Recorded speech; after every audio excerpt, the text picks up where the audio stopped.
right, everybody. After our regularly scheduled award season, we're now back to our regularly scheduled hangouts. So yeah, it's time to talk anything and everything. You guys can bring it up in chat. Can see if anything important's happened in the news. I don't think they were supposed to have revealed it, but I don't think it's leaked yet. Oh, okay. April the 9th for Cannes Film Festival. But God knows how everybody is putting. It's like it's the Oscars. They're putting up like predictions for what they think is going to be at the festival, and it's like, so. Um. Although I think the most saddening thing is, thanks to a Reddit post, Nirvana, the band that showed the movie, may never release in the What? UK or Europe. The I guess the copyright issue might be that awkward a situation to deal with in Europe that they can't Yeah, do it. Mm. I, I see the problem.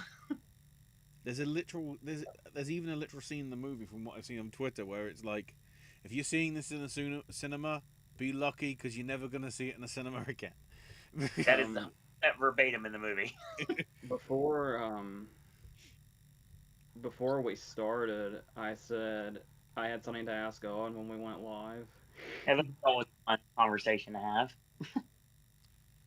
Um, Owen and I had a conversation the other day. Where by the way, I hope I'm coming through because when I opened Discord, everything was running really slow. Yeah, you're Yeah, coming you're clear. coming You're fine. through. Um, I was having a conversation with Owen the other day where I was saying that I don't think doing the individual reviews for new releases is something I want to do right now. So it's probably just going to sporadically be me pulling stuff off the shelf to talk about randomly. AJ's Criterion Closet, basically. Yeah. So, since I don't plan on really reviewing any new releases, with the exception of like a few here and there, Yes. um, did you want to talk about Nirvana now? Oh my God, yes. Oh shit! Oh please, let's have this Strap conversation in, right everybody. Your Q and A's do not matter for X amount of minutes. now. All Well, hail Matt Johnson. yeah, I was gonna wait a little bit, and then I didn't know Ashley was gonna bring that up, so it's like, oh, why don't we just do And this? the thing Segue is, time. on that rule, until it actually releases here, it's gonna be an honorary mention every year until it comes out. That is completely fair. And 2026, no matter how great you're seemingly starting right now, because I'm trying to keep track this year again of my top 10. It's gonna be real hard to top Nirvana for the movie of the year. I'm sorry. Well, I wasn't. Obviously, there have been a lot of hype. Yeah, and I'm sorry about that because I know sometimes that doesn't help. And one of my closest friends is from that area, so she Right. was really hyping it up. Yeah, Toronto And people love Toronto. It's how it works. and it's what well she's Ontario, but it's It's yeah. Ontario. It's in Ontario regardless. It's the same province. Blackberry was like right where she is. Interesting. And of course what Owen was saying, and then what reviews were saying, Yeah. and then I wasn't aware of the show until Ashley was showing us clips off air. Yeah, it's like Human Giant or Flight of the Conchords. Yeah, so despite the hype, I didn't really know what to expect that it was. And why it was getting sold out showings in places that you would never expect. I was assuming just a silly comedy that's really funny. Which, by the way, is what it is. Yeah. Yeah. But So much more. this movie is actually mind blowing. Like, the whole time, first of all, I didn't really know also that they did, like, they're doing kind of a Sacha Baron Cohen approach also. Yeah. So I didn't, so the whole time I was like, is this real? And are those like real people really reacting? And then for a movie like this, the set pieces get really big. Yeah. And it's like, there's no way they're actually doing that. Oh, There's you mean like trying to take basically bolt cutters off the CN tower and trying to go through security with them on? It's like there's no way, but then it's like, but this like has to be a no budget movie, right? I need them to cut the string from my pants. I'm like, who the hell in security is gonna believe that?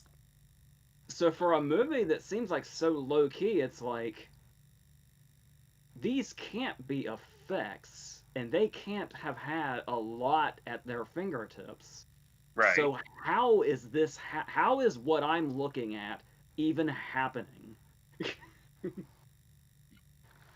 And I still don't completely know how some of this is possible. Just sit back and enjoy the ride, basically, is what it is. And as far as the time travel aspect, my first apparently they were just using old unused footage from the show. Right. But it's like I kept wondering, were they planning this movie in 2008 and shot stuff that far in advance? How is this possible? Honestly, that feels like it's a very likely prospect. Just like they always wanted to make it to Rivoli, they always wanted to make a movie, and they're like, hey, we're just going to piece this together when we can finally figure out a way to make it work. Hell, when they were talking about it, the new season that they want to do technically will have either taken place before or after the movie. Oh God. So canonically, it's going to go sort of Star Wars-esque, and it's like we're jumping in the timeline. Like the movie's going to sort of just give me as much. After the series that's still yet to come out. Just give me as much as humanly possible. I am in for anything they want to throw my way. And to some extent, you know, the whole story of Nirvana the band, the web series / YouTube videos and whatever, was always these two guys, right, ignorant as hell in not knowing that Nirvana, you know, they call themselves the Nirvana the band because they don't even know that Nirvana exists. Somehow. Right. Correct. But their gig is these two random guys want to play a gig at the Rivoli. So in that respect, yes, it's the same plot from 15, 20 years ago. For sure. I also, like, Ashley showed us the clips, and I'd seen a couple of the posters, and I'd seen the title several times. I never realized until I was watching the actual movie that their Nirvana has two N's in it. Yes, it does. Again, for copyright reasons. Some of the early stuff is Nirvana the band with one N, but when that sort of got flagged up, it became two N's for obvious reasons. Cue that bit of him holding up the letter saying, "Don't fuck with us," and then rips it up and like, oh shit. And it does feel like we were saying with copyright stuff, there is almost something, a movie we bring up a weird amount on this channel is Logorama. Yes, yes we do. As where we should. They just went all in on copyright shit, and we're just basically said we'll just deal with it later. Yeah, it has that vibe. No, and just... I wasn't like, and it kind of snuck up on me too, because I was like, okay, yeah, this is pretty funny. And then I found myself thinking like, oh, I wonder how they did that. And then I realized the whole movie was me saying, how did they do this? How did they accomplish this? So in the back of your mind, you have Steve Carell. And I've been watching like interviews with them where they talk about it. Like when there's a great video where they talk about their inspirations for this, where they talk about like Tom Green and stuff like that. Yeah, of course. You could definitely see that in there for sure. One of the biggest inspirations was the talented Mr. Ripley. Yeah. And it's just like there's just like 4 straight minutes where they talk about how secretly hilarious the talented Mr. Ripley is, and they're right. Yeah, totally right. It's a lot of stuff we actually talked about in our video of Mr. Ripley. That's correct. It's crazy because it's like I had no knowledge either when I was going into it. Didn't realize it would become the phenomenon and take over my life. But the thing is, I did not realize when I was watching people. You know how when you're watching people going into the theater and you're like, "Who are what?" I mean, this is a weird crowd. I would not expect this many. Wait a minute, it's continuing. Well, it's a little bit of something. Okay, there's teenagers, there's adults, there's seniors, there's. I'm like, do they know what they're going to? I mean, sometimes they don't. I have been in those theaters. We have been in those theaters before, AJ. Many times. We'll talk about that in our 2009 retrospective someday. The thing is, this month, actually, I can say that for sure. I just don't know when yet. But, no, it's just like I kept seeing it, and it was like, I said this last time. When you look at something, and it's funny because they use The Hangover, which I absolutely like despise. I despise that movie for reasons from the past and just reasons in general. But they use it, and it's great the way they use it, because it's like when I watched Everything Everywhere All at Once, and everybody around me was laughing hysterically, and you watch them watch the movie from their eyes from now time. Back then, they're like, should I be laughing at this? This isn't funny.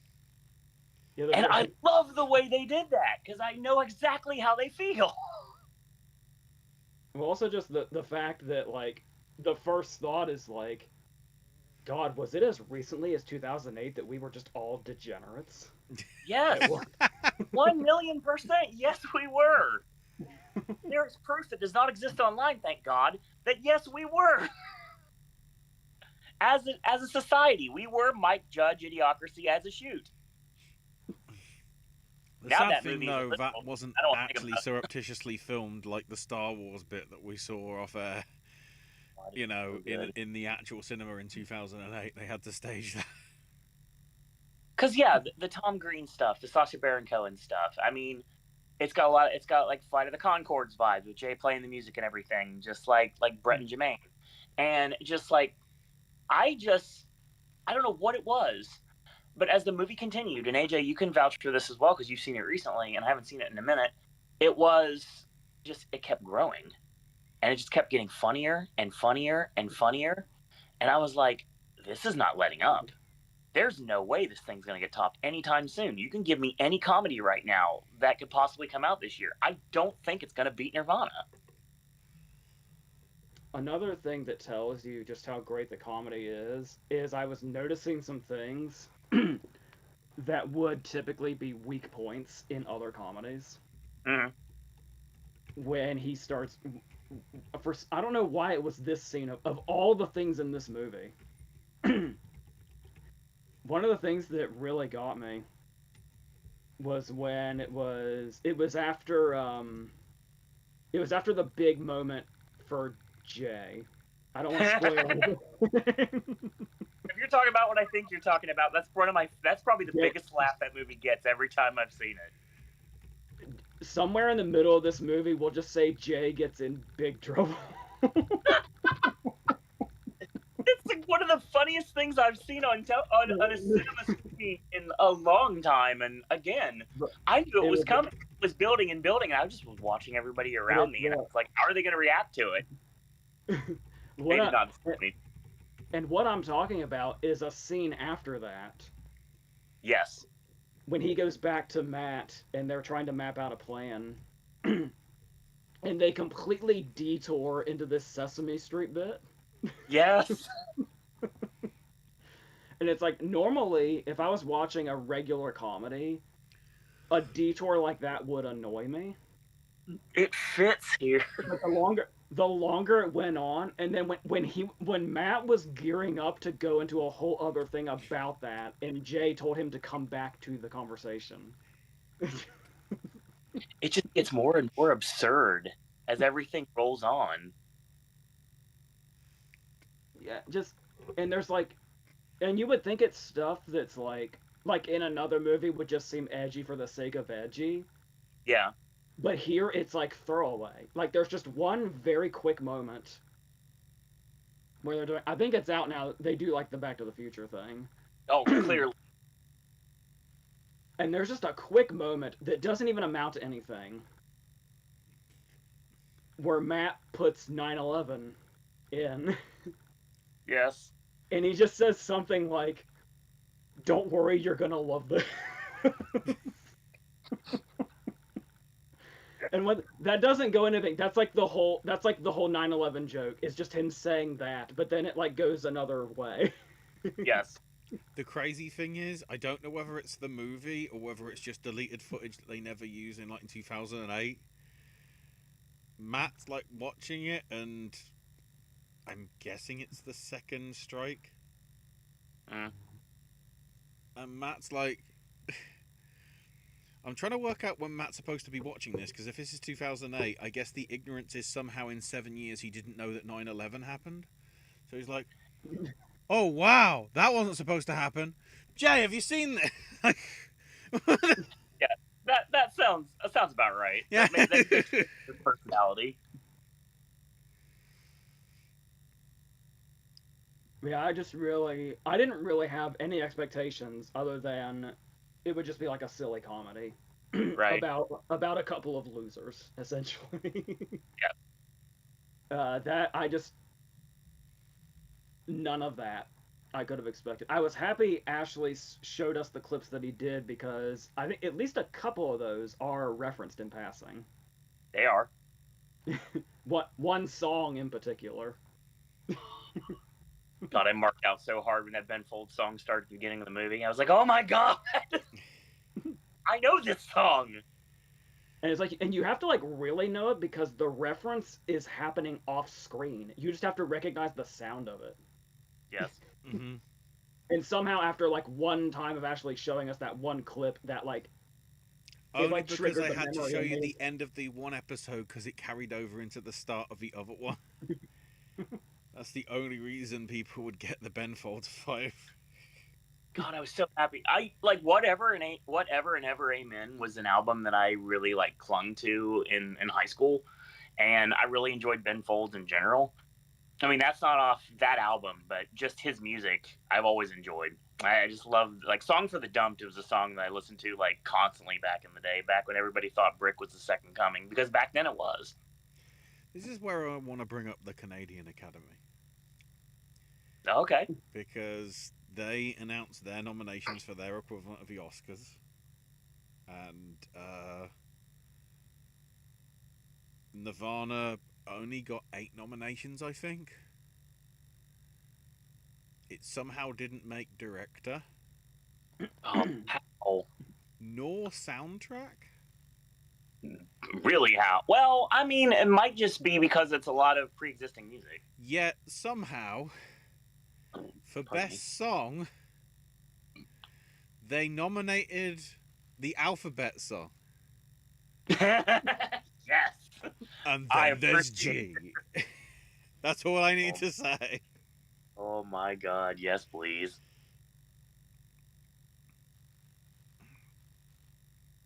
I mean, I don't think it's gonna. I want it to show up at the awards at the end of the year. At least, I think it's a shoe-in for comedy at the Critics' Choice. Yeah, I think so. I mean, don't forget, we've seen Kneecap get nominated before, so I mean, yeah. I was just really surprised by how much I admire it because not only is it like it's going to be talked about because it's hilarious and outrageous, but really, really looking at it, it's an insanely skillful piece of filmmaking. Like It's not very well. think about the editing that had to go into this. Mm-hmm. I mean, that's Like again. That's why people were amazed it missed at the Canadian Oscars, because it's like, if this doesn't epitomize having to edit properly to make a cohesive unit of a film, what else is there? I mean, I have been talking about it constantly. In between talking about, obviously, Project Hail Mary, I've been talking. I continue to talk about Nirvana, and it's gonna be hard. It's gonna be hard to top either one of those movies right now. You know, It's weird. I was the flag bearer for this because I was the one that was just aware Yeah. of the We Update thing, which Right. made me sort of get into the lore that is them, and I'm the last one that either might see it. I'm not gonna try and use other means, but dear God, if the release date is never, I'm gonna have to. And Because I've seen the Blu-ray? I've seen it listed. It was on their Instagram page. yeah, it's For the movie. as I say, it's available in America. Yes. I don't know whether you can import it legally. I don't know. you know what I have to do now for sure. I actually mentioned this a few years ago when BlackBerry came out, but I have to say it again now because I haven't done it yet. I'm talking about like going back and reviewing like random things or reviewing things again that I didn't get the first time. Yes. Um, a movie I really did not get when it came out that I absolutely feel I have to go back and watch again is The Dirties. Dirties. Yeah, I figured that's what you were talking about. Yeah. Yeah, because I did not, I had no idea who he was, and I feel like I knew at the time, like, I do not get this movie. It's not what I thought it was going in. If I remember correctly, it wasn't a very favorable review. It was, I kind of hope it's on private right now, because that's how much I didn't get it. I can't promise that, good sir. But I want to, like I said this when BlackBerry came out. It's like I need to go back and see that again. Now, like more than ever, I need to go back to The Dirties again. There's actually a video that keeps popping up on my recommended that I haven't watched yet because I'm waiting till I rewatch it. But it's Matt Johnson and Kevin Smith talking about The Dirties, like right when it came out. That's And, how like, I know about the existence of the Dirties, because of Kevin Smith. Yeah, it's like a video about them defending it. Hell yeah. So yeah, I really need to do that like now. And speaking of BlackBerry too, as well, because obviously we all went nuts for BlackBerry too on this channel, as deservingly so. The thing is, I did watch it again. I watched it on. It's been a couple years, but I watched it a couple years ago, and it still holds up too. I watched it on a plane, and still hits just as hard. People looking at me when I was laughing. So yeah, that's always fun to watch a movie on a plane. It was. I watched Past Lives the first time. Yeah, BlackBerry is a movie that was better the second time. Absolutely. I've probably seen it a third time actually. Come to think of it. It's weird about I got caught in that whole web where it came out right around the same time as Air. Yes. Oh my God. Yes, that was such a fun time. And I just kept comparing them unfairly. So when I was able to see them like separately, because I really went crazy for Air. Same. And then BlackBerry came out after it. I had double feature of that the first time I saw it. But yeah, being able to see BlackBerry like by itself in its own context, it's like this is really, really great. Because the thing that stands out the most when you first see it is Howerton's performance for sure. Oh, that's why he was my winner. And 100%. It's like I can't believe that Jay Baruchel was this good in something. Yeah, tell me about it. Make me not dislike him, which is crazy. And Johnson himself. And Michael Ironside and Carrie Ellis. It's a great cast. That's a fantastic movie too, and it's funny because like when they're starting everything, it really I get that like minor Office Space vibes. Yeah. Because, like, the Michael Bolton character, I see a lot of the Michael Bolton character in Jay when I'm watching Blackberry. I'm Matt when I'm watching Blackberry. He actually, like, with the glasses, he actually resembles him. That probably. Yeah, very much so. And I think that's the reason why subconsciously I'm thinking that, because they look very similar. But yeah, we could talk about Nirvana, the band, all day long, and I would never have an issue with that. But yes, again, we all hail at the altar. The Anthony Bourdain movie, very curious to see how that's going to work. I don't give a crap about Magic the Gathering, but Matt Johnson's directing, so yeah, you know what? I may have to jump on board on that too. But it's just like it's like Cop Out. Matt didn't write Tony. He's directing someone else's work. He's just producing. He's directing and producing. He's not writing it. And Jay's doing the music for it. But it's Dominic Sessa as Anthony Bourdain, so yeah, I'm totally in for that. I feel like he's an innovative enough director that I feel like he can still have a pretty clear voice with somebody else's script. I think at the point, go ahead.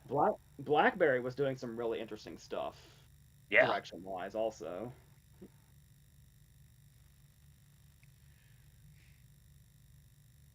Yeah, I should have gave Matt Johnson the Social Network movie. I remember on It's Always Sunny's podcast, Howerton was talking about how he saw camera techniques done in Blackberry that he didn't know you could do while making a movie. Where like everything was shot from like really far away and just zoomed in, so cameras were never like right in their face. Shit like that. But yes, it's nice that AJ has finally joined our little group here, which is great. Absolutely hilarious scenes. If you've not seen the movie and you're listening to us talk about it, please do yourself a favor and check it out. Yeah, it's going to be real hard. At least for American audience, it's available on home media now. So I remember I told you that it had the independent theater that does the documentary shorts that I go to across town when I'm able to, and when the BAFTAs don't want to be not knowing. Yeah. That venue can hold, because it's a round theater, so it's basically like tables, and there's not traditional theater seats, so it's just basically like just tables, like high 4 tops, 2 tops, things like that. Could hold several hundred people. It had 3 showings for a weekend. They were all at 9:30, and all 3 of them sold out. I'm telling you, it makes me very happy to hear that, because the showing. That's the reason why. If you go to a movie theater and you don't know this factoid, if a movie doesn't do very well, or if they think it's not going to do well, they'll pull it after of it. Nirvana got a stay of execution at my theaters, and it still packed them in when it was getting ready to leave.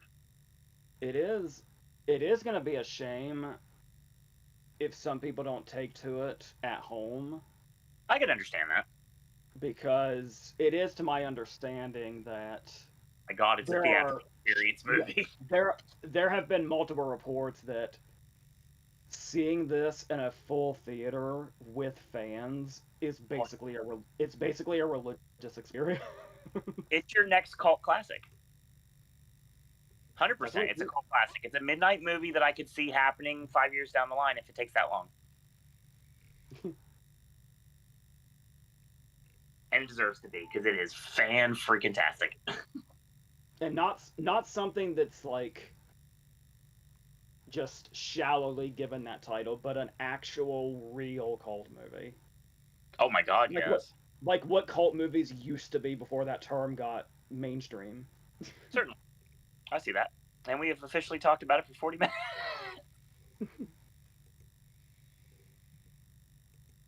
Sounds about right. Yes, as it should be. Josie saying, assuming my personal Oscars won't be read until later in the show. Congrats, you made it to later in the show. We can do it now if you'd like. Well, I'll jump through Josie's other stuff first. So, new watches I want to highlight: Tokyo Mighty Guy, Norman Jewison's Act of Love, Mr. Celebrity, Tectoniccrete, Sidewalls, Old Fashioned Way, Mediter- Medi- Mediterraneo, and Peter Bogdanovich's They All Laughed. And then also mentions rest in peace Mary Beth Hurt of Interiors and Garp fame. But yeah, also, what was it? I think Big Chill was one of the other things I recognised forever. Yeah. It's weird how people have been highlighting Garp and other stuff, which makes sense. I found it weird how little I've seen the Big Chill mentioned.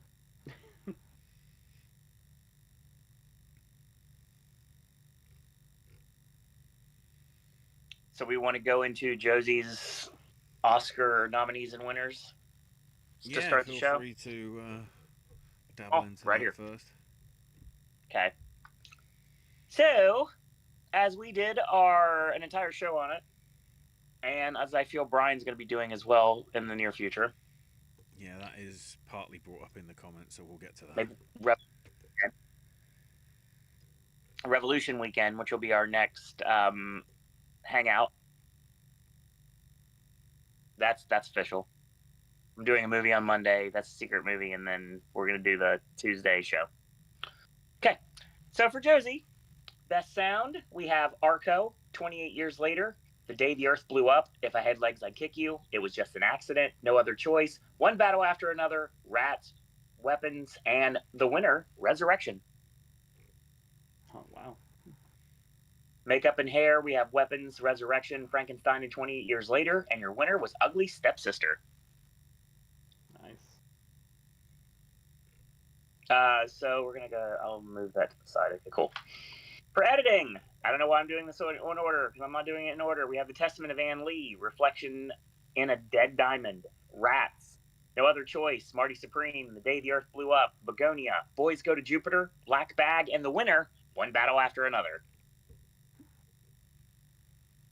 For score, we have Train Dreams, The Testament of Ann Lee, Sinners, The President's Cake, One Battle After Another, Marty Supreme, Little Amelie, Eddington, Begonia, and your winner, Resurrection. Nice. For M83 on that one. Best Child Performance, just no nominees. The winner is Benin Ahmad Nayef from The President's Cake. Your coming-of-age film would be Universal Language, Sacramento, Rats, The President's Cake, Little Amelie, Left-Handed Girl, Boys Go to Jupiter, Arco, 28 Years Later, and your winner, Happy End. For Best Adapted Screenplay, we have Train Dreams, Roofman, One Battle After Another, No Other Choice, The Life of Chuck, Hamnet, The Day the Earth Blew Up, Begonia, 28 Years Later, and your winner, Little Amelie.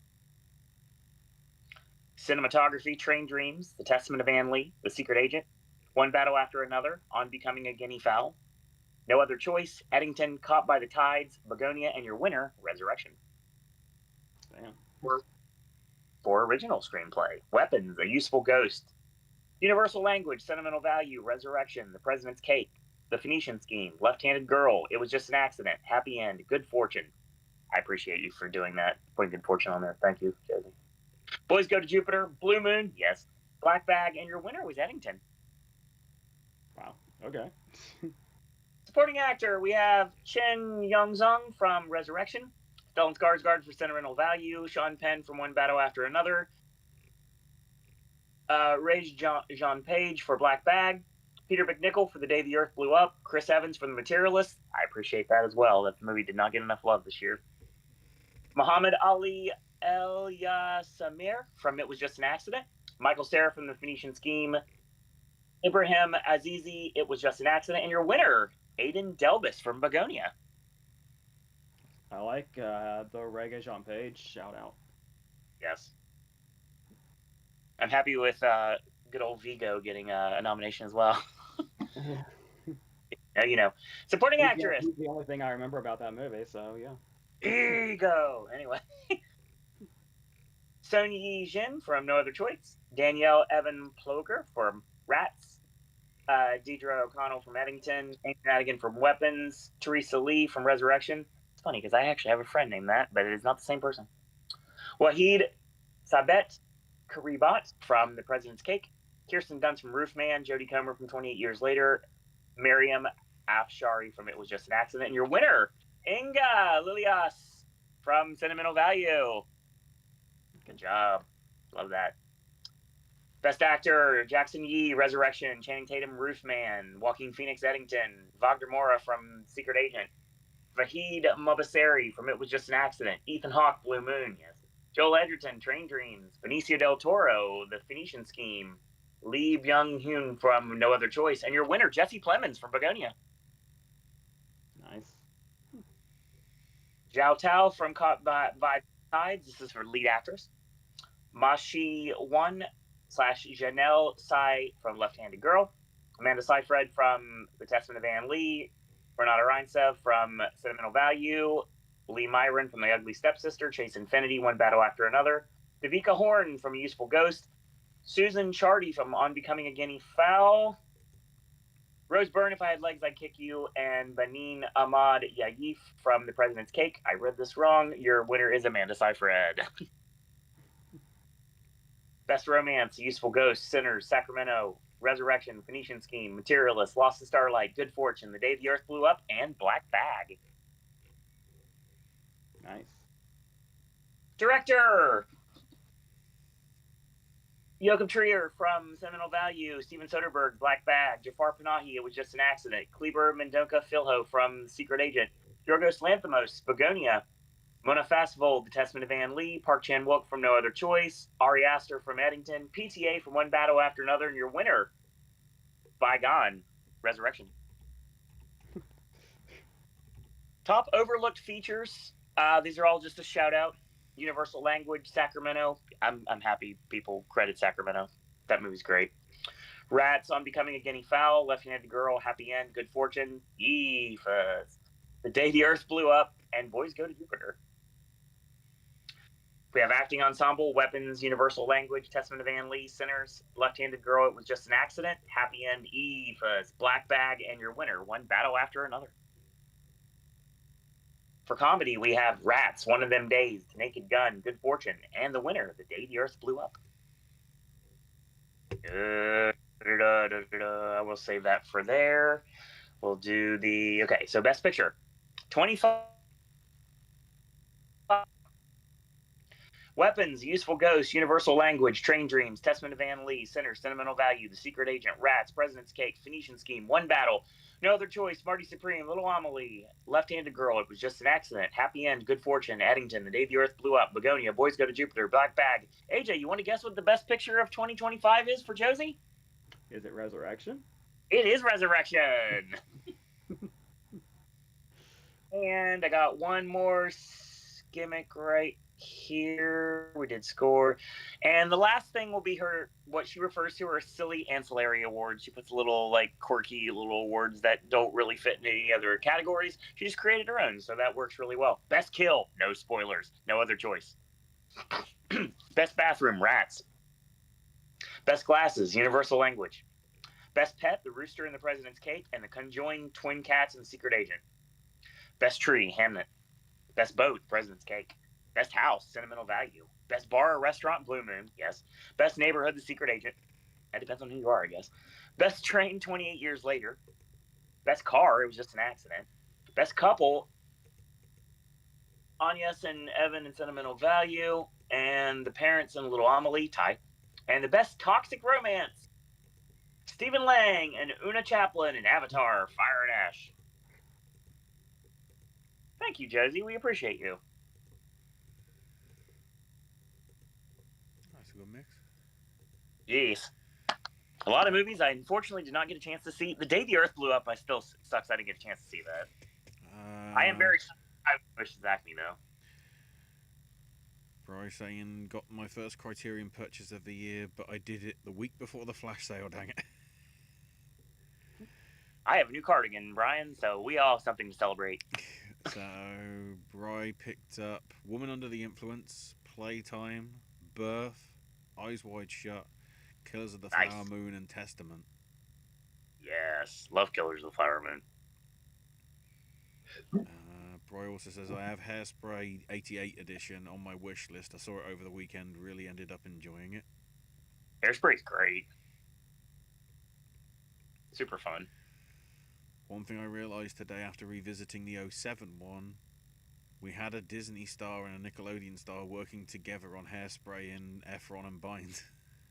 Yes, we certainly did.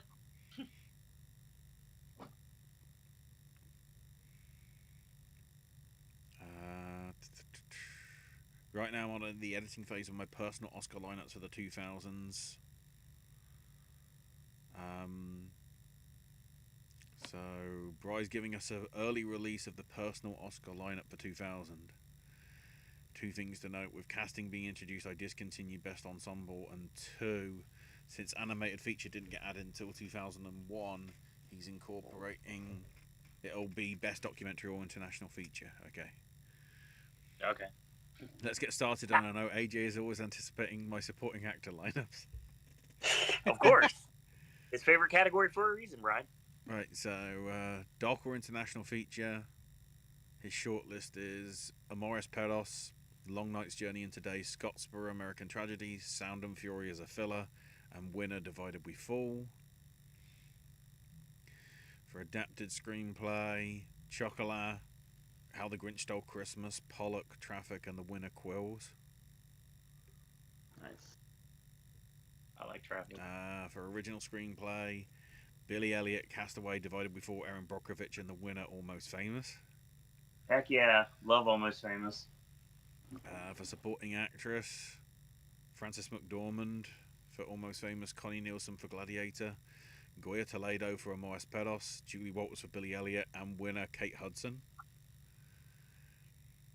So here we go. Supporting actor. As it Eyes should Down be. for a Full House. Willem Dafoe for Shadow of the Vampire, Alfred Molina for Chocolat, Joaquin Phoenix for Gladiator, Joaquin Phoenix for Quills, and the winner Albert Finney for Erin Brockovich. All right. That's good. I like the.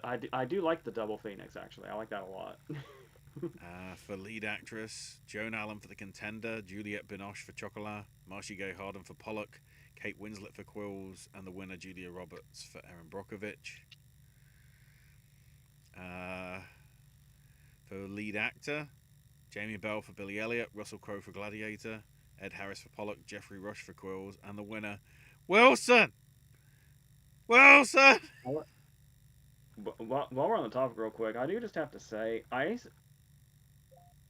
lately, in many circles, I see a lot of hate for Roberts' win because Ellen Burstyn was there. I'm actually totally okay with the Roberts win, and I always have been. I don't know. Is it bad to defend her now, or what? I don't think so. I mean, I've got a video where we talked about Requiem for a Dream that people seem to really like. So Yes. my opinion of Burstyn is out there, but I've never had a problem with that Roberts win at all.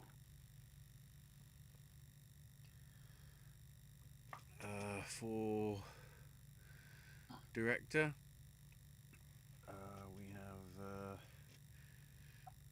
Cameron Crowe for Almost Famous, Robert Zemeckis for Castaway, Jan Hillebeck for Divided We Fall, E. Elias Mahij for Shadow of the Vampire, and the winner being Ridley Scott for Gladiator. And Brian adds as a note here, throughout the 2000s lineups, there'll be some years where they'll be getting a standalone directing nominee without the film getting in the picture lineup. And Bry's actually managed to rank his top 10 for 2000. So at number 10, The Contender. Number 9, Pollock. Number 8, Chocolat. Number 7, Billy Elliot. Number 6, Divided We Fall. Number 5, Quills. Number 4, Castaway. Number 3, Almost Famous. Number 2, Erin Brockovich. And number 1, Gladiator. I would have chosen Almost Famous, but I'm extremely biased towards Cameron Crowe. Did I mention I rewatched Almost Famous like a couple of weeks ago? You did not, actually. It had been a while, but yeah. I don't even need to tell you that it holds up because you already know that. Josie. That was really. Oh, go ahead. I was just really paying attention to like the whole ensemble. Oh yeah. Because usually, like back in the day when I first saw it, I was just smitten with Hudson, and that's all I really thought about. Sure. But yeah, it's such a great ensemble. Even like when Jimmy Fallon does okay, you know you've got a pretty great ensemble. Alan's great. Actually, he's very underrated. I mean, I was watching it because I was a mark for Jason Lee. Yeah, and Jason, I'm pretty sure it was my introduction to Billy Crudup, it would have definitely been your introduction to Billy Crudup. who is phenomenal. Yeah, It's weird how he's first credited, that doesn't and feel. I don't think he's ever gotten the credit for that movie that he should.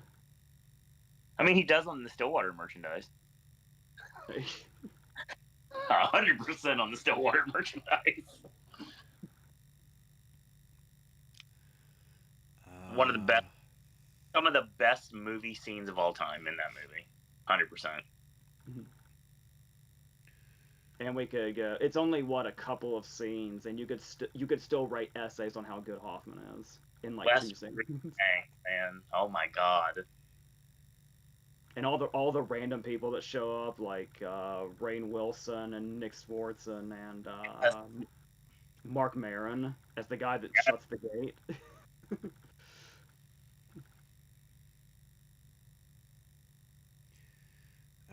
Josie saying birthdays today: Christopher Walken, Chloe Zhao, Ewan McGregor, Rhea Perlman, Brian Tyree Henry, and the late Richard Chamberlain. She's just finished reading An Ocean Apart, Worlds Away by Lenzi Nakoyama, a fantastic novel. Also finished reading The Elsewhere Express by Samantha Soto, that was also excellent. I guess relating to one of the films that she watched since last time. She's asking AJ and myself our favourite Peter Bogdanovich film. Ooh. I don't. Well, I gotta say, I almost knee-jerked and said The Last Picture Show. It might be Mask is his, isn't it? Mm-hmm. That might be mine.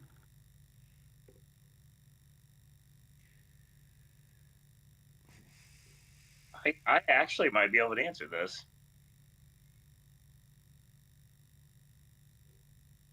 It's not the Yeah, Catch I Me can. Out, but There's definitely a movie of his that I very much enjoyed. And I that's know Noises you're. Off. Oh, okay, yeah, that's right. Noises Off is definitely my answer to this question. I was gonna say I remember you mentioning the Cat's Meow back in the day. I wasn't sure if it was gonna be that or not. It's up there, but I really like Noises Off. But yeah, the Cat's Meow is on that list too, for sure. And I remember watching Mask growing up too, so yeah. I just saw Nickelodeon. That's the one with him and or that's his movie with Burt Reynolds and Ryan O'Neal, right? Ryan and Tatum. Yeah, I just saw that last year and it's hilarious. Oh, and What's Up, Doc is just comedy perfection in every aspect. Wish I could see stuff sometimes. Oh, pardon me. The fact that What's Up Doc and Last Picture Show were sort of back to back as they were. Yeah. Plus Paper Moon. Yeah, Paper Moon is fantastic too. He's got a great line. He's got some random shit, but he's got a lot of. Yeah, there's that random. What the fuck? I'm just looking at it now. She's funny that way. Yeah, that was one of his. That's his last one, I think.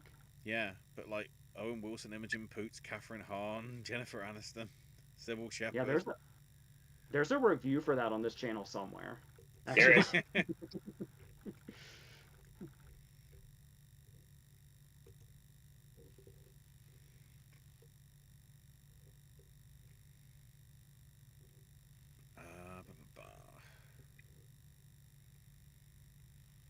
With the release of a drama, favourite movies with plots centred around weddings or planning a wedding?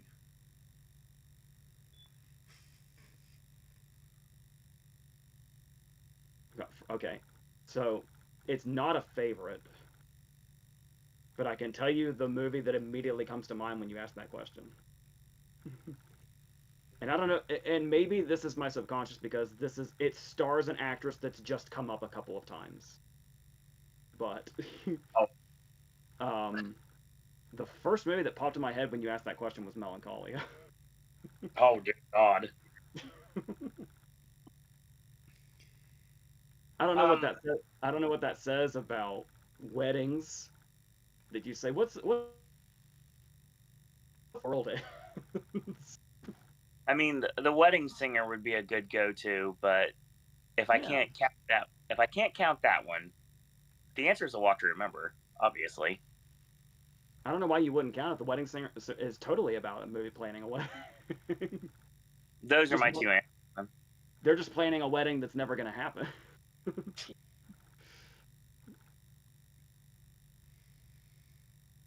I just They want to say actually- Four Weddings and a Funeral because I was watching Notting Hill again because it was on TV a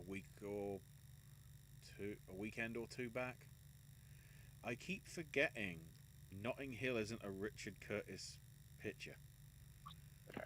Roger Michelle. Roger Michelle directed it. Curtis wrote it, but he didn't actually direct it because it just feels like a Curtis directorial job. I just said Mike Newell. Mike Newell did fucking 4 Weddings, right? Yeah. Like, it's weird how sort of, I guess that shows you like how well he did when it obviously came to getting into directing himself. Yeah. I can't tell. I saw his animated Christmas movie last year. It's really weird. It's a really weird movie, but also it's like, wow, yeah, this is just a Richard Curtis ensemble movie as an animated Christmas movie. It's not at all what I was expecting. I'm trying to remember which one that is.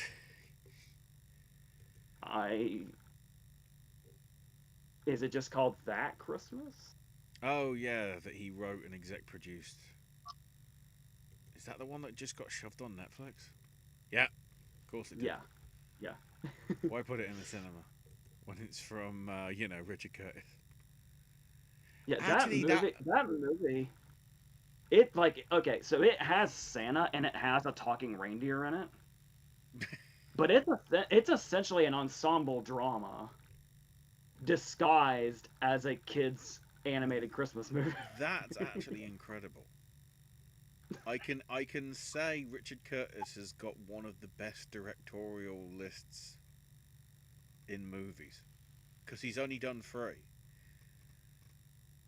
Love Actually, Boat That Rocks / Pirate Radio, and About Time. And all 3 of them are absolutely excellent. So all the other stuff that he did, he just wrote. Dear Lord. That's kind of crazy. Yeah, because to your point that started this whole thing, if you had just told me, if you were giving me like Richard Curtis's lineup as a director and you just threw in Notting Hill, I wouldn't have blinked. Yeah, that's why I completely forgot Four Weddings and the Funeral. Like, and both Bridget Joneses. Oh yeah, that's right.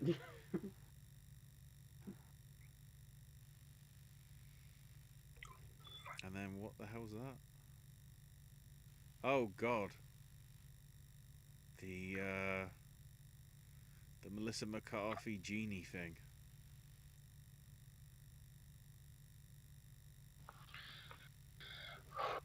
Maybe there's a reason I don't know that one. That sounds like something from 2013 or something. No, 23. It was on Peacock. Oh, it already exists? Apparently.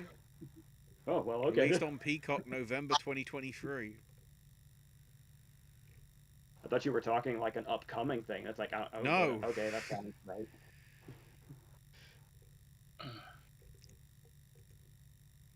Then again, I probably wouldn't get much attention over here because if it was a Peacock exclusive, Peacock doesn't exist over here, so I don't know who picked it up over here. Probably Sky Cinema.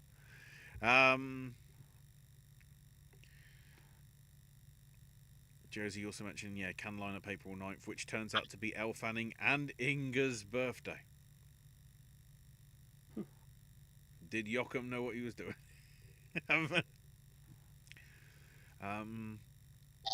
Josie says, I wonder when else there's been a case where two nominees in the same category had the same birthday and we'll ever see it again.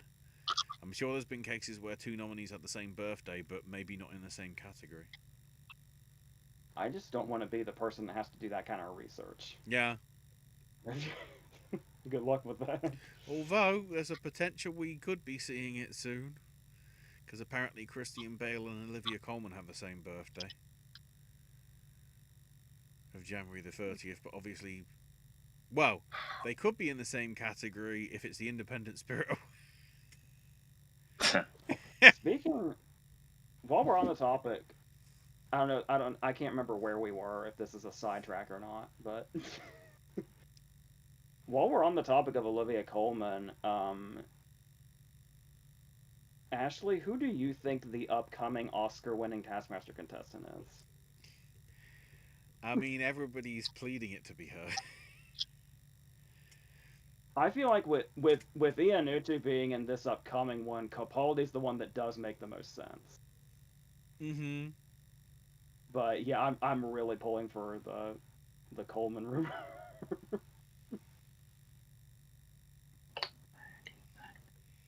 I mean, David apparently seemed to have gone down well within Last One Laughing, UK Series 2.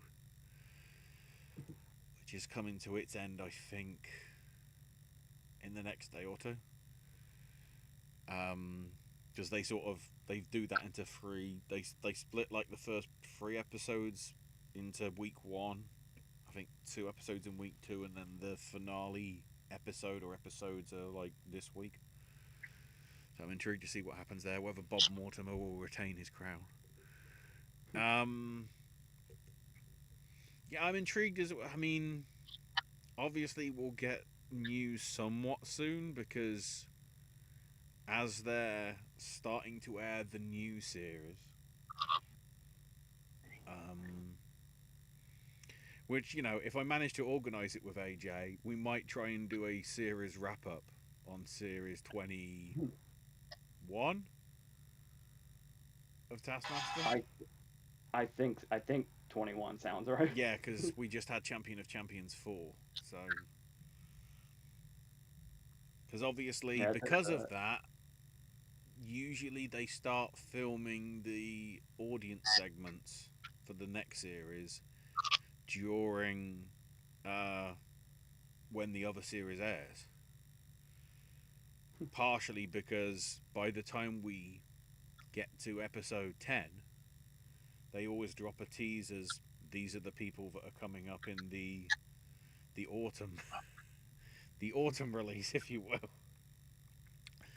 And then they can obviously stagger it because of the New Year sort of specials and whatever. But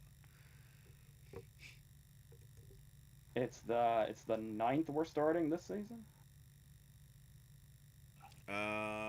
Yes, the Thursday after Easter, at least as it is in the UK. I think I can't remember whether it's simultaneous release for you guys now or whether it's still staggered the following day on the Friday when it gets put on YouTube. I think it's been going starting this past season. It's been going day of. Okay. Because that'll obviously be one that AJ will definitely want to touch on because it's Armando. I'm so curious about that.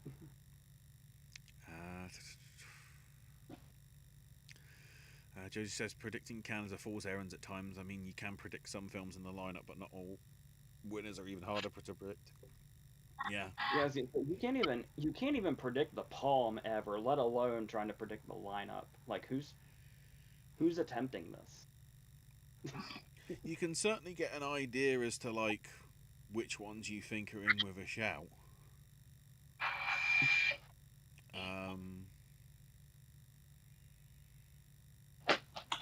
certainly from the response, it was just an accident seemed like an obvious one last year, and obviously thinking back, Parasite was the main one that stood out of ones that I eventually managed to catch, and I can see why it won the Palme d'Or that year. But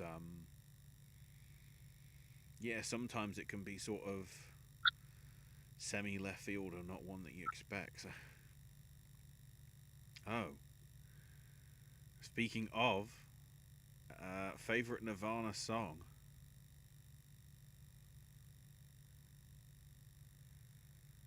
God. I have to confess, I don't really know that many. So Let me look. at least I wouldn't know many by name, I guess I should say.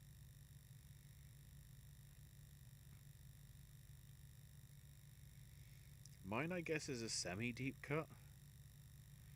It's Where Did You Sleep Last Night off the Unplugged album. Mm-hmm. That's fair. Because that sort of, it starts off, just as if it's sort of like a folk song from Nirvana, and then when he starts shouting it, it's like when he gets to sort of the last verse/chorus. Sometimes you feel it's like, because that was I want to say one of the last public performances that happened after Kurt died, or before Kurt, after, dear God, before Kurt passed. I want to say, because I think they were planning to tour the new material before everything happened and whatever. So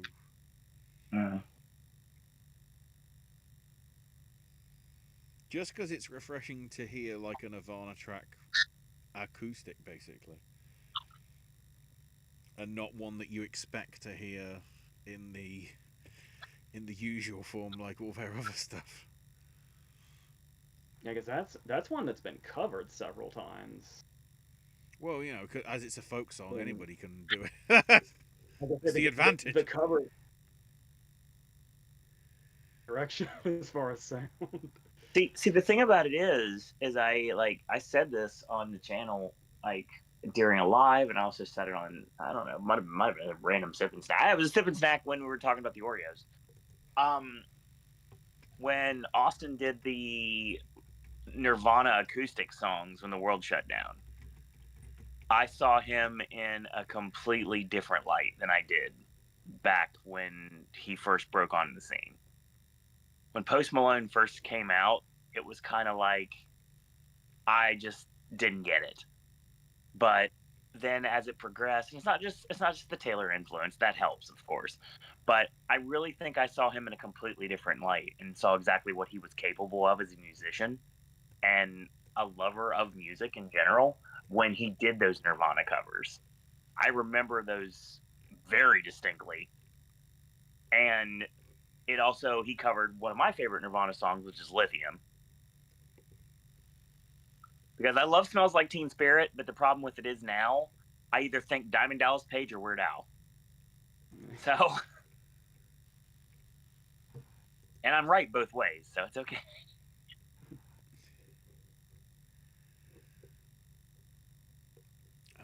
Josie also asks, are we fans of the Doors? And if so, favorite Doors song or needle drop? God. Riders on the Storm was always kind of the one for me for them. Riders on the Storm is fantastic. I agree with you on that. As far as needle drops go, it has to be the opening of Apocalypse Now, right? Obviously. I mean, because I was a fan of the series, it was the first. I think it was the first public trailer for.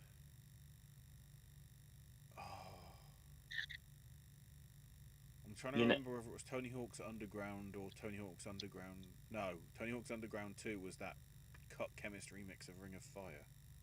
Right. Then again, it does appear in. No, it is in the Thug 2 soundtrack. Because, yeah, it's the intro video for Thug 2. And features at the end as well, when Nigel Beaverhausen gets his comeuppance. I I like I like Break On Through to the Other Side. But one of the things I really enjoyed was when Twisted covered People Are Strange. That was very unique, and I very much enjoyed it. And their cover of The Joker by the Steve Miller Band, I recommend as well. They're more rock now than they are rap adjacent, but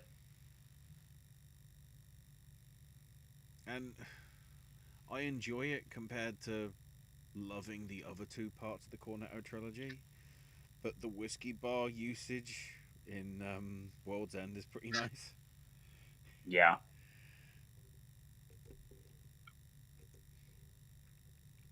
Uh,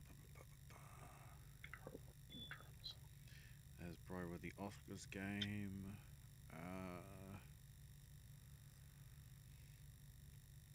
Have there been?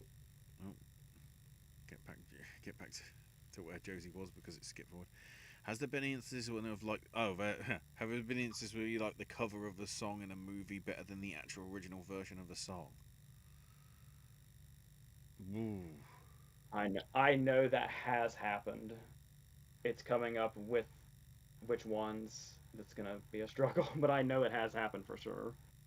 I I remember defending Limp Bizkit's Behind Blue Eyes from Gothica way more than I probably should have. It's better of their cover of Faith that's in Very Bad Things, I suppose. I agree with that as well. I'm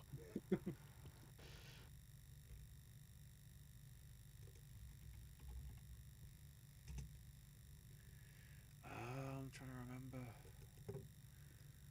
there's also there's also songs that I've heard in movies that I loved that I didn't realize were covers until later. I'm trying to remember what those are. Oh, Mrs. Robinson from Wayne's World 2. The original's great, but for some reason I always cling to the Wayne's World version because that's the one I'm used to. Is that the one that's also that plays during the raid in The Wolf of Wall Street? That is correct. It's also in something else right now that's in theaters, but I can't recall what it is. Because I know it's playing in a movie that's in a theater right now. Because I remember hearing it. It's like, hey, that's the Wayne's World song. I loved the use of that for the raid scene in The Wolf of Wall Street. Oh yeah. The one that came to mind because I was trying to remember which film it was exactly, and it brings me back to another director that I'm a fan of, and it's a shame some of his last projects have been a bit questionable. Ben Wheatley's High Rise had Portishead do a cover of ABBA's SOS. That's better than ABBA.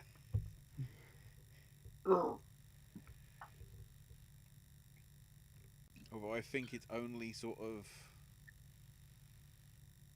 out on. It's not officially been like properly released. I think they only released it like 5 years ago on SoundCloud. So it's never sort of come out on like a CD or anything, which is annoying because that's a damn good use in that film. Yeah, this is going to be one of those questions that annoys me because I'm going to have an amazing answer long after we've turned the cameras off.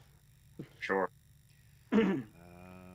Josie's asking you, AJ, are you looking forward to Jane Schunbrun's next film, Teenage Sex and Death at Camp Miasma, with Gillian Anderson? The cast list for that movie is insane. Just the cast list alone is like, yes, I'm all in on this. Yeah, I'm excited for this movie too. For just know a little bit. I know. Yeah, Hannah Einbender, Amanda Fix, Arthur Conti, Eva Victor. Yeah, that's a good list. And Jack Haven. Jack Haven, yeah, that's awesome. As Little Death. What the hell? Little Death. And it's gonna be a movie. Yo, movie. Oh, so this is like random, but I just locked eyes with it when I was looking at my shelves here. Um, we were looking up the history of On the Nature of Daylight back in award season. Yes, The the long, long time ago of a couple weeks ago at award season. that is And we saw that the first instance of it was in Stranger Than Fiction, and we were like, "Holy shit, that far back!" I remember where it is. It's when he's like first breaking down after he hears Emma Thompson's voice, and he like starts ripping his apartment apart. That's where it is, Hmm. and that was like 7 years, like 4 to 7 years before it started showing up like in a lot of movies. Hmm. Just to answer that question.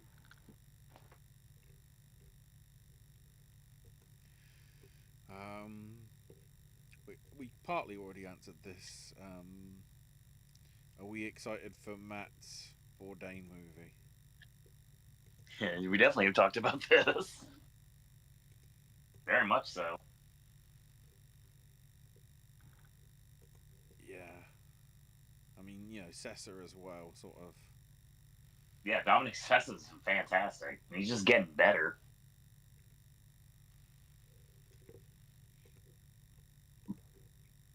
And, He's great in tow, honestly. A movie that most people are probably going to miss out on. It may not even make Spirit Award nominations or Gotham or anything, but he's really good in tow. The new Rose Byrne film. I say its theater one probably already came and went this past week, didn't it? It is 1,000,000% gone. Yes, that is correct. But yeah, he's good in tow. oh, He's that's like he's intriguing. Sticking on the Matt Johnson front. AJ, do you envision Matt being able to adapt a Stephen King novel or novella in terms of what's left? Well, God, there's still it's weird how many exist and how many you can still do. The first question would be, would it be horror or non-horror? Because I could see him being one of those comedy people that pulls a legit horror movie out of himself. just give him the Langoliers or something. I'm trying to think what his style would suit. If you can even really pinpoint what his style is, I'm, which is what makes him it's what makes him so fun as a filmmaker. if he's trying to do comedy horror, I wonder whether he could do a better job of doing Maximum Overdrive. That'd be a good idea.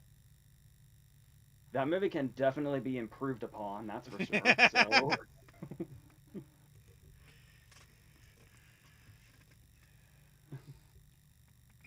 yeah, where he could do something really absurd like that, but do it brilliantly instead of dumbly.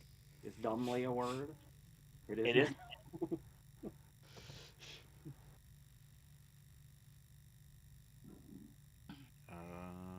Joe says the short story The Egg by Andy Weir is absolutely amazing. And her favourite Nirvana song is All Apologies. That's a good one too. I like that. Oh, and speaking of PTA, favourite Doors needle drop is Peace Frog in Licorice Pizza. Yeah, that's fair. I'll give you that.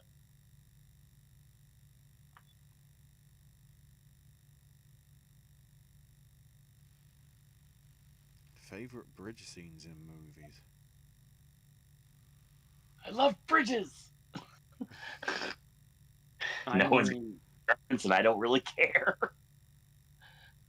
I mean, the first thing we gotta shout out is the bridge collapse in the Mothman Prophecies is a spectacular set piece. Yeah. The bridge Um, destruction destination. yeah, It's a Wonderful Life, obviously. Weirdly, again, because I just randomly saw it on Twitter as like why this didn't get more love when it originally came out. Speaking of '09, the finale slash comeuppance of Mark Strong in Sherlock Holmes. Oh yeah. on Tower Bridge. And while we're talking about hanging from bridges, I'm sure the I'm sure the Coen Brothers' Lady Killers has to come to mind. Mm-hmm. Let's go back Ev- to ev- every time it happens. What was I watching recently? I told you this story. I don't remember which movie it was, but I was telling you that I had very bad Lady Killers flashbacks Yeah. when I. Yeah, I know exactly what you're talking about. I remember the conversation, and it was the perfect fit, and I can't remember what it was. There's a movie recently where people keep dying in weird ways. It's like this is And all very I kept comparable. saying in my theater seat was singing the "Let's Go Back to God" song again. Oh my god, I'm gonna hate this until I figure it out. Yes. One Josie just mentioned is the Um, rickety bridge in Shrek. yeah, the oh shit, I just had the climax of Rise of the Planet of the Apes is really good.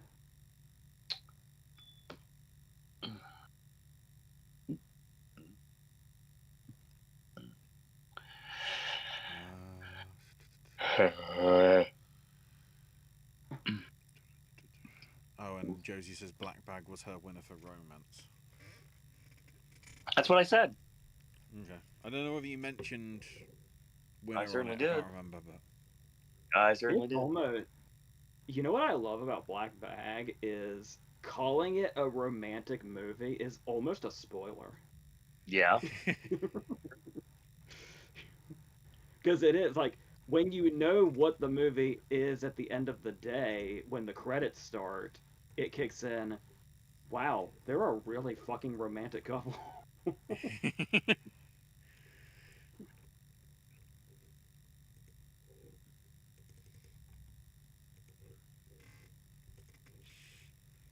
just scrolling back to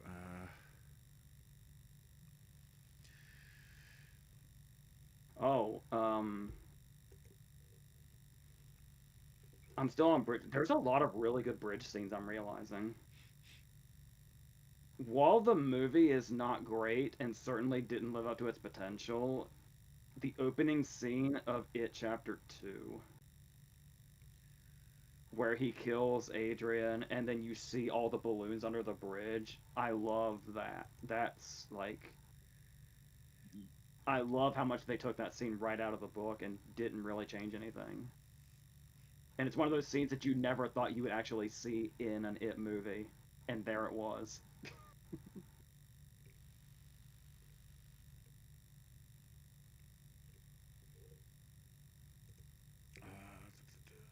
just seeing if there's anything else coming like through Variety and whatever to see if there's news. Oh, speaking of TV, apparently Alamo Drafthouse are doing screenings of the season 2 finale of The Pit at the cinemas. TV's back in the cinema again. Not when you don't have Alamo Drafthouse nearby. I know the big thing over here this coming weekend is the Lost Doctor Who episodes that are getting shown at the BFI. Although some people are now pissed because they're actually getting released on the Friday the day before. So I guess the only aspect is being able to see it on a big screen rather than anything else and whatever. Oh, and for those of you interested, Netflix are going to stream the AFI Life Achievement Award. Don't know if it's this week, this month, but it's honouring Eddie Murphy this year. Oh, nice. May 31st. There we go. The award will be presented at the Dolby Theatre in LA on April the 18th. Oh, so it won't be airing live. There we go. Although, speaking of, segue back to the Oscars before we get to the Oscars prediction, it's sort of a fit. Any thoughts on the Oscars moving back to LA? Away from Hollywood? How long have they been at the Dolby now? Ooh. Let me see if I Because can again, find it. I'm somebody that loves like tradition, so there is a part of me that's like, why do we have to change things? Let me find the actual Variety article from a day or two back that mentioned it. Yeah, the Dolby Theatre's had it since 2002, bar obviously the COVID one that they did at Union Station. But Okay, yeah, so it hasn't been the it's Dolby. moving to the Peacock Theatre, coming to the YouTube era, I guess, if you will, in 2029. So it hasn't been the Dolby like forever. No, Well, certainly then for I the get last. yeah. When we get to 2029, it'll be 25 plus years.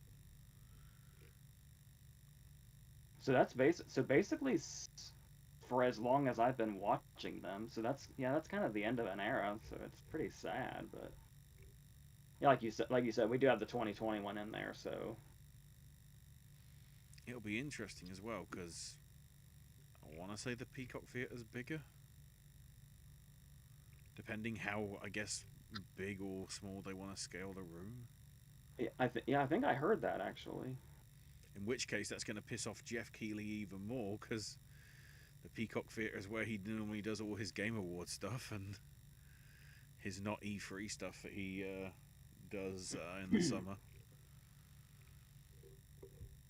Isn't it? It is interesting that the 2020 show had to go to a different place, and it was in that era, and it was as big of a shit show as it was without any of that stuff being the problem. Because that was the one where they wanted it was like we wanted to feel like a movie, and then they abandoned it halfway through. And then when the sun started going down, the room started getting darker to the point that Carey Mulligan was sitting in the dark while they were doing Best Actress. And then they did the bullshit of let's switch up the categories and just do Best Picture randomly so that we can end on our Chadwick Boseman tribute. Just so Joaquin Phoenix can say Anthony Hopkins and the show can end abruptly because he's not there. And that was also the show where they literally fast forwarded through the in memoriam. Yeah. It's insane how much of a shit show that show was. And doing things as far as like regulations go was not the problem. It was just a very poorly produced show, and I think that was Soderbergh too, wasn't it? I Uh, mean, I love how ambitious Soderbergh is, but yeah, it's like whoever was behind that show abandoned it halfway through, and it shows. They brought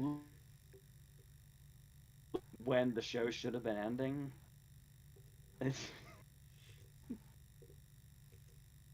There were a lot of great winners that night, though. I know Owen. This is setting up Owen for another Nomadland tirade, but that was like Emerald Fennell won, and The Father won adapted, and Kaluuya won, another round won. Mhm. It's like that for wins. It was mostly a good night. Hopkins is a great win. Yeah. It it just got awkward because they fucked it up.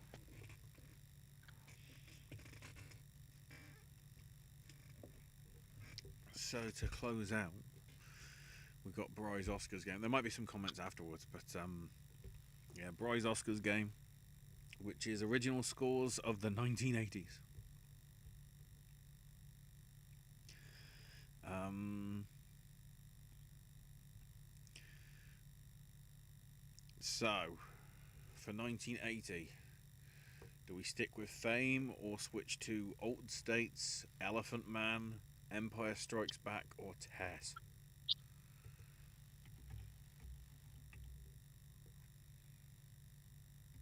Fame is an inspired winner, but I might lean. From what I remember, I might lean the Elephant Man, maybe. But I mean, Yeah, given the options, I find Fame to be kind of an inspired win.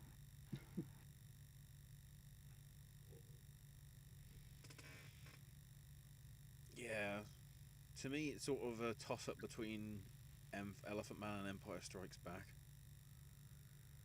Because I think some of the cues in Empire Strikes Back are better than either 77 Star Wars or Return of the Jedi. I feel that's the stronger of the three scores. If you take out sort of, the Star Wars thing. I was gonna say that's a bold statement, bringing 77 into the. I mean, there's iconic stuff in that, but like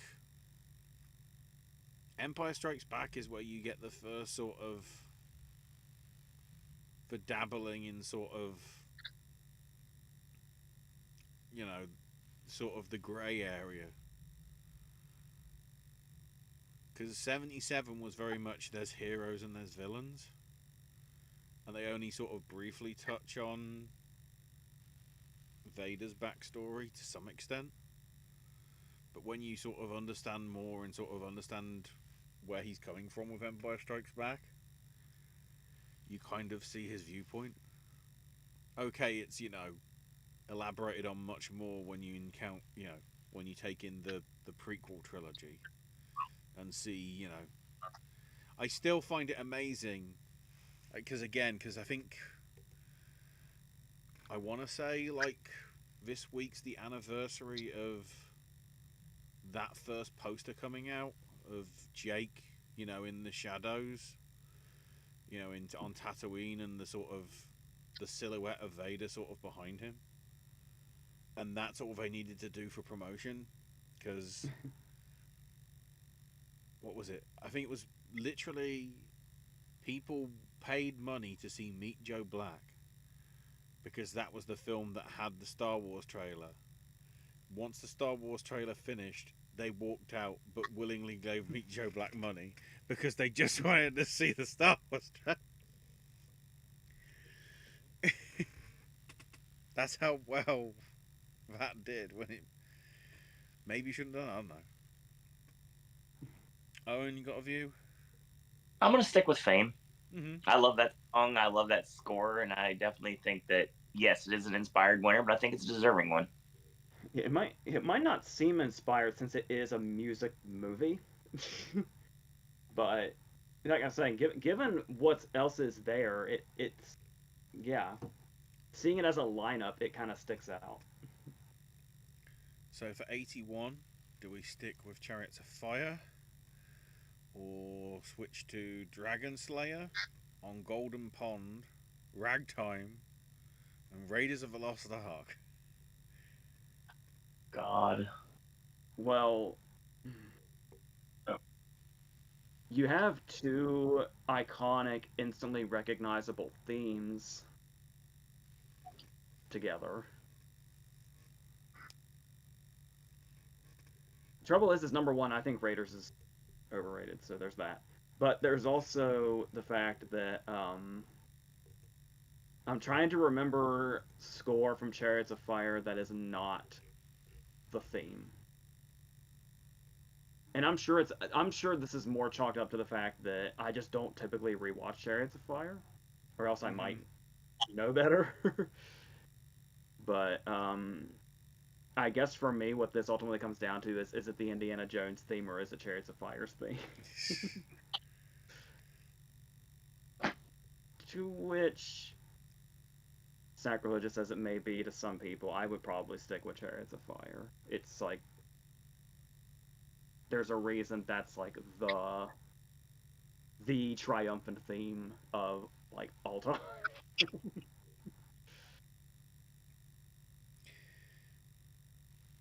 Yeah, Plus, I mean, I vaguely remember sort of the other themes. The themes of Eric and Abraham.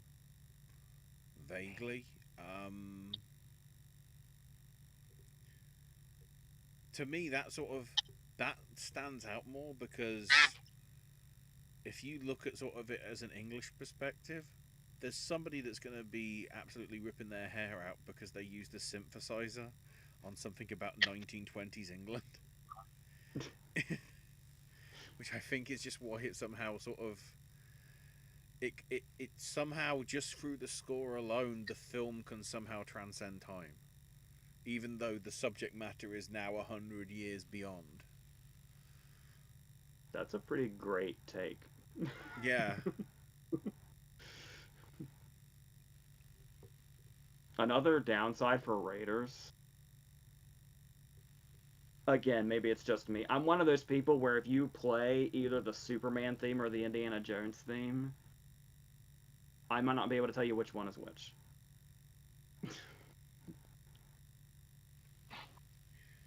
Once we get to a certain point, I would, but like when they're kind of first starting, it's like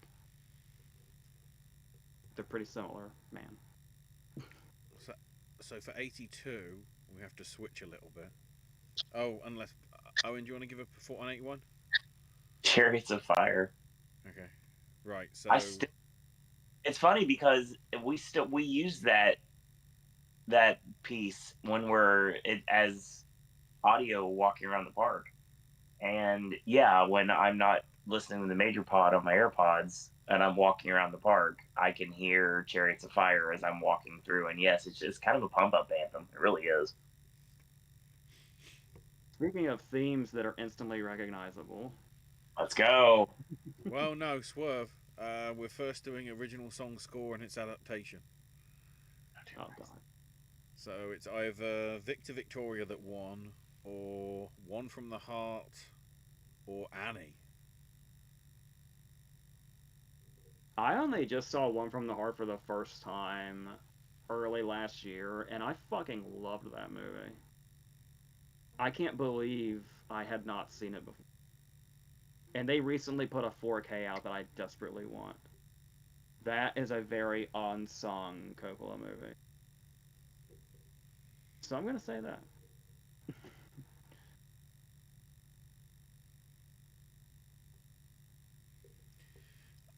I mean, they're all good.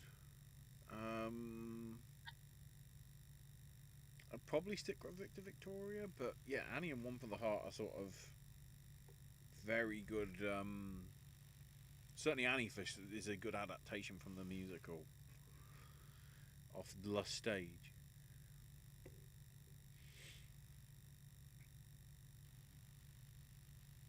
Do you want to give yours, Owen? I've always loved Annie growing up and watched it many times throughout the years. And yeah, it still holds up. That's definitely the answer for me. So yeah, as AJ alluded to, for score we have E.T. beating out Gandhi, Officer and a Gentleman, Poltergeist, and Sophie's Choice. Oh, it's hard. This isn't as easy as you think it is. Oh no, it absolutely is that easy, but that that is a really good lineup. That's a very good lineup. But yeah, of course it's ET. Like, I don't even want to meet the person that's gonna say that it's not. Yeah, I mean, I really think the score for Poltergeist really sets the atmosphere really well. Yeah, for sure. But yeah, E.T. I mean, it's the only day one ride we still have left in the parks, and there's a reason for that because it's iconic, and that score is just unbelievable. So for 83, again, song score and adaptation or adaptation score, we have Yentl beating out Trading Places and The Sting 2. The Sting I'm gonna 2 be is an on. Oscar nominated film. Dear God. I'm gonna be honest with you about the Sting 2. I still haven't seen it. I'm abstaining completely because I've seen none of these movies. you, there's no way you have not seen Trading Places. I don't remember enough about the score to justify it. It's a lot of classical vibe. I'm gonna say it just because I don't care for Yentl. Yeah, you're not a Streisand fan, are you? Streisand. Here and there. I'm not. Yeah. I'm not. I'm not a fan. Streisand. Trading place. Don't care. Go next. Fucking Bradley Cooper. Fucking Bradley Cooper has ruined her name. And they've done the same, and Trey and Matt have done the same thing with Matt Damon. Continue. Yes, they have. And we might have done the same for Matt Johnson. Damn right we have. Exactly right. So for score for 83, we have The Right Stuff beating out Cross Creek, Return of the Jedi. Sorry, Return of the Jedi. Terms of Endearment and Under... God damn it, Matt Johnson. And Under Fire. That's how it is.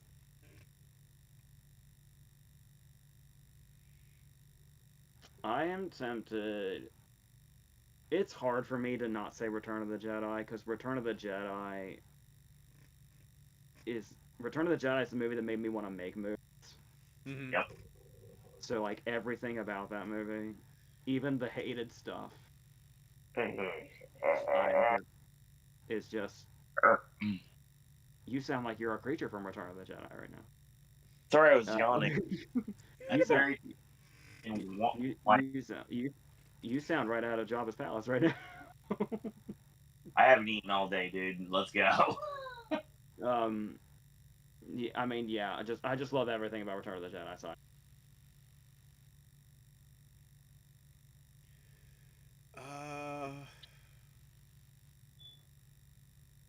I'd probably go with that, but I do appreciate Right Stuff's work. So the fact that it wins, I'm not sort of upset about massively. yeah, It's hard to go against Jedi here, honestly.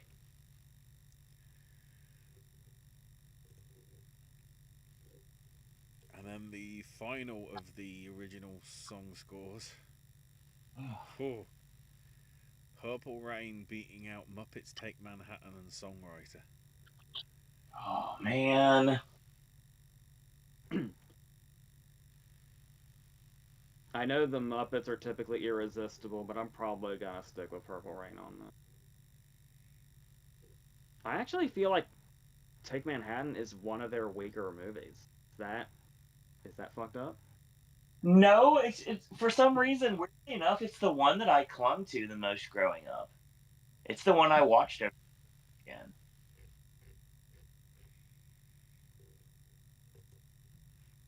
I'd probably stick with Purple Rain. But I will say this. There is something that exists. It's called Classic Albums Live. And they did Purple Rain. So basically they have a band do every track on the album. And then after the album's done, they just do some just popular cuts from the artist.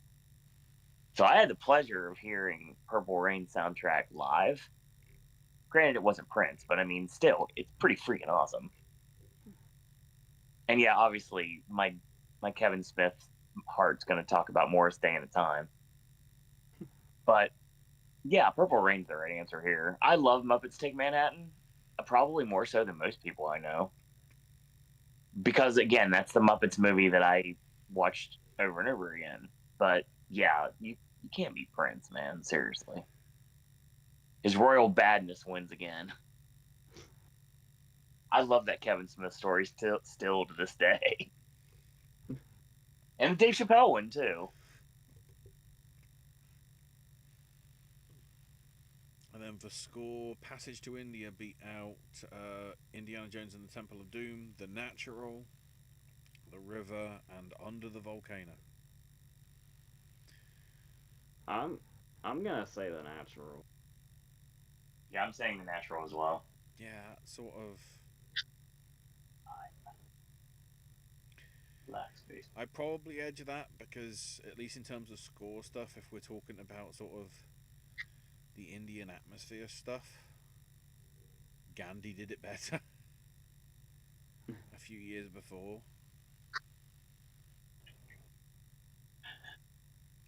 Right, so now to 85, we just jump back again to score.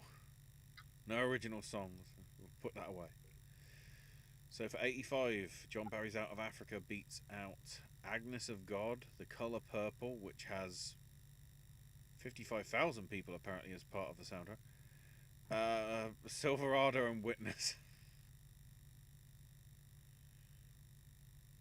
Witness There's is a good 12 out of names on the scores for Colour Purple. This one feels a little unfair because I've needed to rewatch Out of Africa for so long, and I still haven't. I have like no memory of it. I think Witness is a good choice, but Witness is also the movie here I've seen the most times, so that's probably helping. I've already forgotten what the others were. Silverado, Colour Purple, and Agnes of God.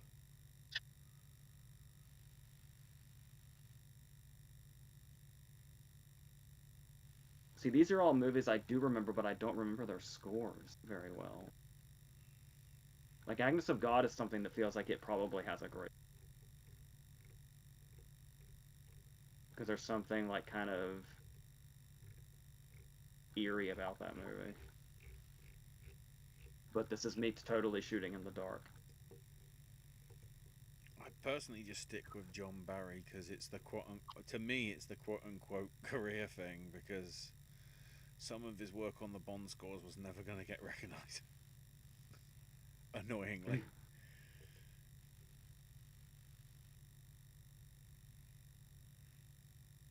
I saw The Spy Who Loved Me again recently. I realize every time I see it, I'm always underrating that movie. That's a fantastic fucking movie, and I never acknowledge that. And the irony is, I think, is that, I'm trying to remember. No. Yeah. I don't think that one is. Is that one a John Barry? Because I know Bond 77, i.e. the disco James Bond theme, was... No, that was Marvin Hamlish. That's one of the few that John didn't fucking do.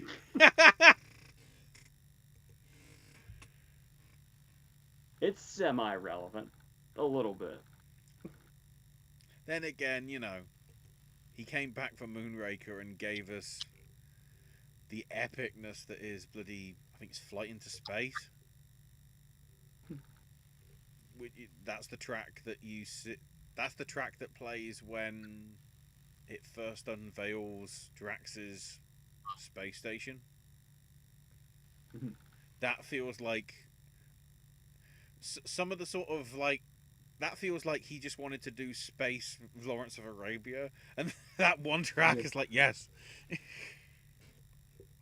Yeah, there's literally the scene in Spy Who Loved Me where they just use the Lawrence of Arabia theme As well. Yeah, some... that helps. Owen. The Color Purple. Right, for 86, do we stick with Herbie Hancock's Round Midnight? Or we have Aliens, Hoosiers, The Mission, and Star Trek 4?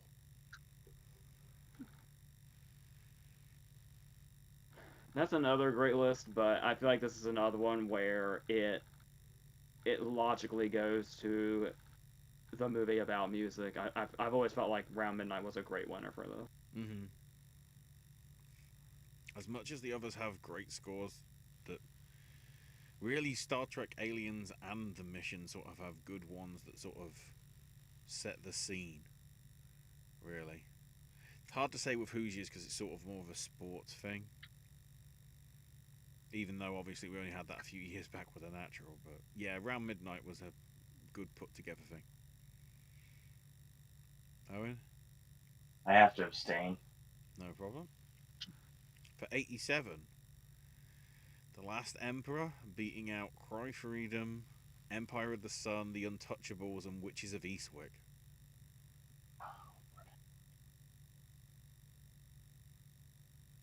The Untouchables is a fun choice because it's like super bombastic, but in this very self-aware De Palma way. like to where it's cheesy, but you kind of like it for how cheesy it is.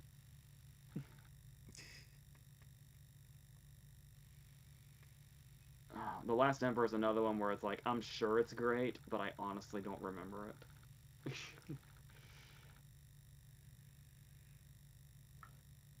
I feel like as far as being memorable, I'd have to go Untouchables on this, but I don't know how much people consider that an indicator of what's actually best. I'm kind of But I split think between that and Last Emperor myself, because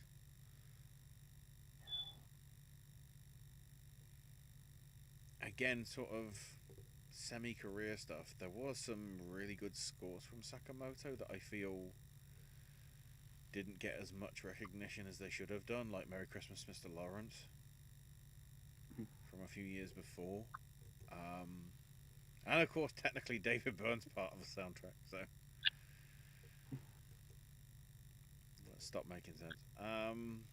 Owen? The Untouchables. I completely forgot about David Byrne's involvement on The Last Emperor. That's crazy. Speaking of crazy,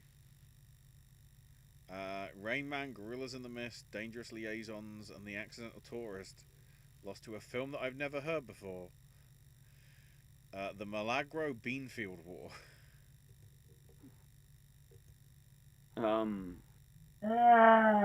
so, That's one that never gets brought up as a Robert Redford-like film. Is there a reason? I want to say Zimmer for Rain Man, just alone on how fucking iconic the Las Vegas theme is. Mm-hmm. Like, I would give it to him for that alone. Yeah. No, That's another great lineup in general. Owen? Mississippi Burning's definitely one I'd go for also, but just based on Las Vegas alone, I think Las Vegas End Credits is the full title Yeah. of the piece. Just based on that, I'd give it to Zim.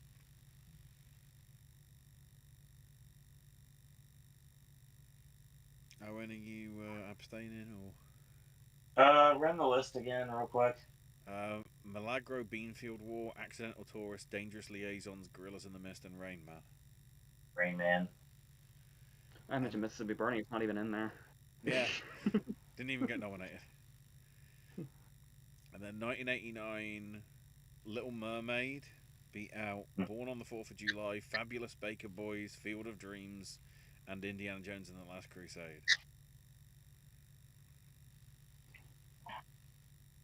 I'm trying to decide if I'm about to say Field of Dreams just because I love Field of Dreams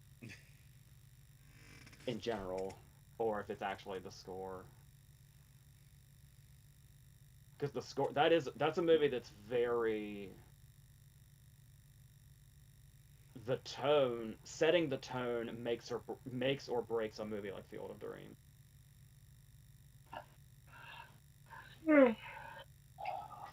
I Oh fuck it, it's a game. If I want to say Field of Dreams, I'm gonna fucking say Field of Dreams. So I'm saying Field of Dreams. I'd probably stick with Little Mermaid because it did sort of see really the resurgence of Disney that led to obviously what I think we've already talked about.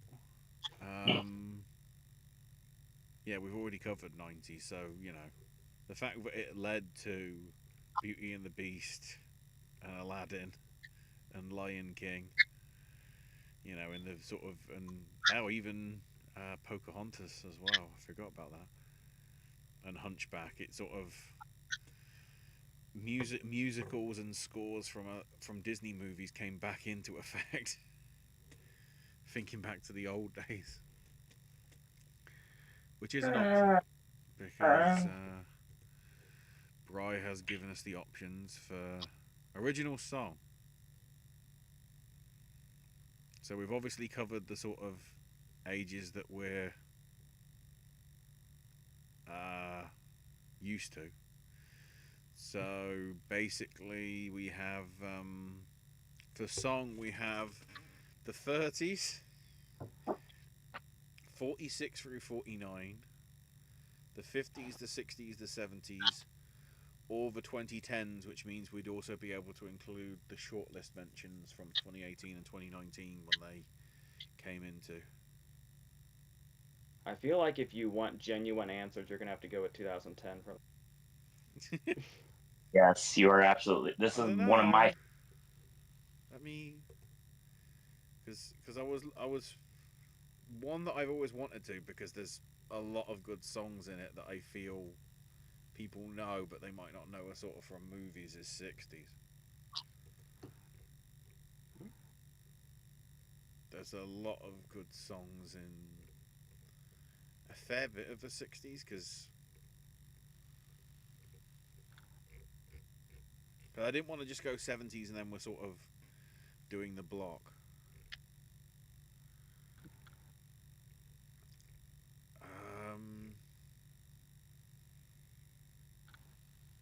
I feel like we can save 2010s for next time around. If we could go with 60s.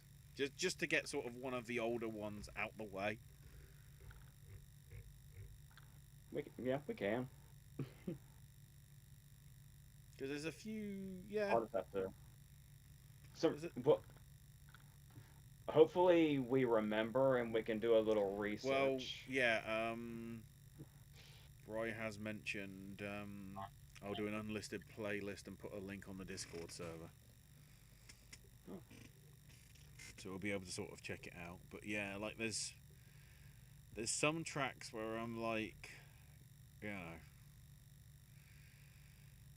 I'm surprised that some that I forgot were featured in movies because they've become so iconic outside of the movies and whatever. But in some aspects as well, it's sort of like, how come this didn't win over this quote unquote safe choice and things like that. Certainly with some of the mid to late 60s ones. But we'll get to that. Right, so skip to the bottom. Oh, it's Owen's choice. Okay. I'm not allowed. If you want to go 70s, Owen, you can. If you want to go No. 10s, you can. No, it's fine. We'll go 60s then. I don't know what's left for 2010s though. I want to say we've done not too many of the 2010s so far. But I still want to leave it so we've got... Because obviously with some of the categories, we sort of... With Semi sort of run through them all, so... Eventually we've got to play catch up at some point.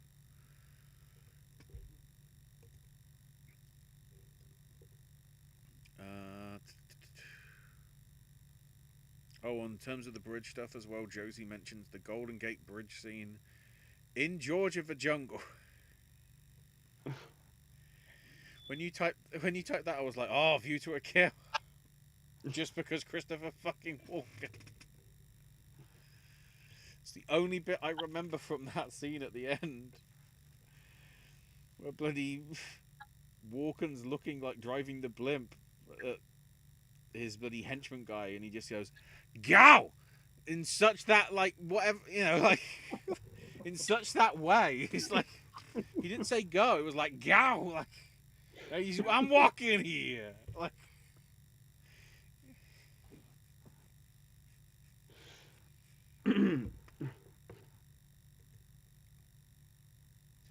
right. So, because thankfully nothing else has happened while we've been doing stuff, I think we can catch up. So I'm trying to think. next time we're doing a hangout will be what? April 14th. 2 weeks, yeah. Tuesday, April 14th at 6 p.m. And then tentatively, when is the 09 retrospective happening? Somewhere around that time. Somewhere after that. Yeah.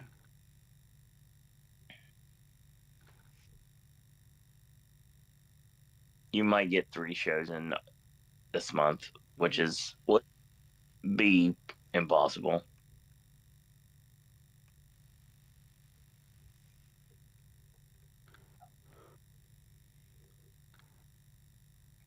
Right. So, with that, we are done. Give us the outro, Owen. Yes. Oh, goodness. I have to get up now. Okay. So, hey, I want to thank everyone for watching, whether live or in archive. And thanks everyone for joining in if you were a part of our chat. If not, then hopefully you'll join us the next time when we come back on the 14th of the month. We will have more AJ content coming up very soon. We have more Ashley content coming up very soon, and continuous content for myself coming up. Again, hopefully we can still do daily content on the channel. I feel like we're pretty good on that. I guess we'll see how long that lasts. Well, when Owen decides to make it public, there's definitely one from me that's ready to go. Excellent. So that will work. So yeah, we have Ashley content, AJ content. Ashley can be found on X at Ash is my name UK. AJ cannot be found on social media. On Disney. Or I don't check the Popcast Network X feed, but it's still there. So yeah, that's always available. So that's gonna be your show for tonight. Always remember to have the best day ever. Tis the season after all. And in the meantime, I want to thank you guys and girls out there for watching. Don't forget to stream Water Parks. Go watch Nirvana if you haven't got a chance to see it yet, because obviously then you can join the conversation with us every single time that we do a live show. In the meantime, I want to thank you guys and girls out there for watching. And until next time, boys and girls, that's all we got to say about that.